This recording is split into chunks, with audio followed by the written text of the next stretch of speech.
What's up, foodies? Today we are making Greek Briam, and if you've never heard of it before, then let me just say it might be the best tray of roasted vegetables you ever tasted. It's a dish in the Lathera group of Greek dishes built on olive oil, vegetables, herbs, and thyme. You toss it together, slide it in the oven, and about an hour later, you got something that tastes way bigger than the sum of its parts. And when this is done right, everything kind of melts together. It smells like summer, and the bottom of that pan is liquid gold. And yeah, it's technically just vegetables, but it's a kind of dish that makes you mop up the plate clean with a chunk of fresh bread. So let me show you how I make mine. Let's get into it. Start by preheating your oven to 400 degrees Fahrenheit or 200 degrees Celsius. That high heat helps the tomatoes break down fast and the edges of the potatoes and zucchini caramelize while everything softens underneath. Start by dicing up 4 to 5 Roma tomatoes in the small pieces. These are a backbone of the sauce. They're going to melt and break down into the oil and create a rich base. Next, chop 5 potatoes into 1-inch chunks. I find yellow potatoes work best here. They hold their shape and soak up all that delicious olive oil flavor. Slice 3 zucchinis into thick half moons or big chunks. You want them to have texture when cooked. Also cut up 1 red onion into wedges or thick slices. It'll soften and get sweet as it roasts. And finally, 2 red peppers chopped into strips or large 1-inch chunks. Now slice 6 cloves of garlic. Don't mince them. You want little golden slivers that roast gently and melt into the dish without disappearing. Now for the fresh herbs. Grab a handful each of parsley and dill, about 1 cup of each when it's chopped. The dill is an unexpected star in this dish. It gives a clean, almost citrusy brightness that cuts through the richness of the olive oil. And the parsley brings in a nice fresh bite. Briam is one of those throw it all in the pan and roast it kind of meals.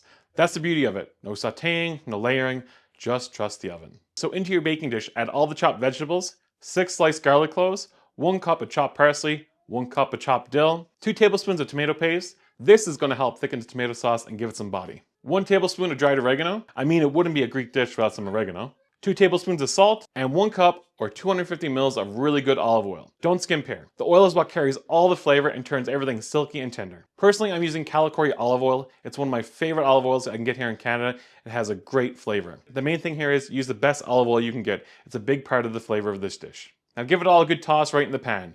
And don't be afraid to get a bit dirty. You want everything covered in the oil and herbs. Then, to finish it off, we're going to add 1 cup or 250 mils of water, but only in the corners of the pan. This lets the steam soften the veg while the tops roast and caramelize. Don't pour it all over the top, you'll wash away all the oil and herbs. Then roast it for 45 minutes to an hour, and you want to turn these vegetables about halfway through. You want the edges to be crisp, the tomatoes to be soft, and the garlic to be soft and golden. It should be bubbling around the edges by the time it's done. This is exactly what you want. Everything is nice and tender, but not mushy. Now if you find your veggies are cooked before they're caramelized, you can just throw them under the broiler for a few minutes to get some color on them. You got this olive oil, herb-loaded sauce at the bottom, just begging for some bread. To serve, plate it up. I like to finish it with a little bit more olive oil and a handful of crumbled feta. That creaminess and the salt from the cheese just pulls it all together. And the best part about Briam is it's not locked to a specific formula or set of ingredients. If you've got some eggplant, green beans, or carrots lying around, throw them in. As long as they cook at a similar rate, they'll work beautifully. This is what I really love about Greek home cooking. It's quality ingredients, a bit of time in the oven, and somehow it all turns into something you'd serve proudly to your guests or eat it straight out of the pan. This dish adapts to what's in season or what's in your fridge, and that's a big part of why it's loved in Greece so much. Greek cooking is about technique and balance, not strict rules. Alright, give this a shot and let me know how it turns out.